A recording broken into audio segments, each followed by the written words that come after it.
It was certainly a wet night, a damp start to our day. We still have some clouds out there. Hi, everyone. I'm meteorologist Mark Collins. The good news is that the rain is over with. Starting to see a few breaks of sun out there. And here you can see on Storm Tracker 10, any of the showers that we had over the area have now since moved south. Some lighter rains off of Marco Island. And this is because the front is coming through. And great timing for this cold front because the front that's sweeping down the state now is also booting this powerful hurricane, Gonzalo, off towards the north and eventually towards the northeast. This is a Category 4 storm, one that is packing a punch. Folks in Bermuda watching it closely.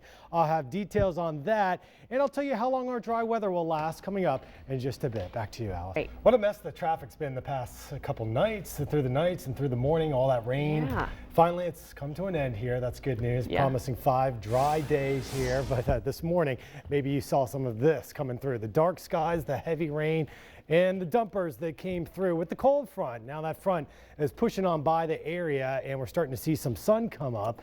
Some of the rain totals since midnight have added up nearly an inch of rain around Brooksville, Lake Alfred. This is on top of an inch and a half that fell yesterday. I was tracking some of the street flooding and I took this picture in Pinellas County of all the heavy street flooding and the spray coming up from cars just not slowing down, but plowing through it. Not a good thing to do. You can follow me on Collins Weather. And in fact, you'll be able to see some interesting photos like this. A look of the view over the Gulf of Mexico this morning. For surfers, they were hoping that the winds would pick up behind this front, but this is all you get this morning. Kind of just some unrideable 1-footers out there. So not the best surf for board riders. But the East Coast will be good because I'm going to tell you about a powerful hurricane that will give some swell there. Right now, 82 Clearwater, 76 in Carrollwood, 75 in Land O'Lakes. We do have some cloud cover that's starting to clear on out. We'll manage to get temperatures today in the low 80s. You can see upstream 73 in Tallahassee and the front on the doorstep now. So what we're going to see are cooler temperatures tonight. And as this front continues to sink south, clouds will move across the lower half of the state and we're going to have some sunny days ahead, especially for tomorrow. Here's Gonzalo with 130-mile-per-hour winds. In fact, gusts are even higher to 160.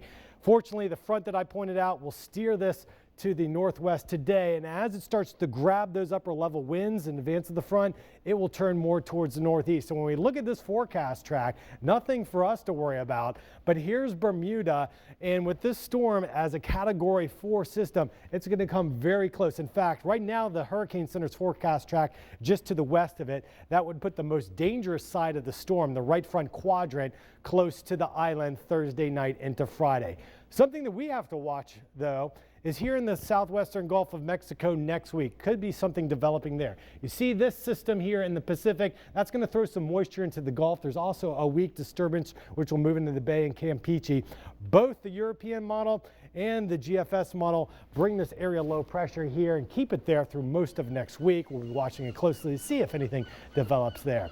So a good chop on the bay, otherwise seas 2 to 4 feet, coming up on a high tide 622 this evening. The extended forecast calling for highs cooler in the low 80s. Tonight we'll get down into the 60s, and you can see more extended forecast details right there at WTSP.com.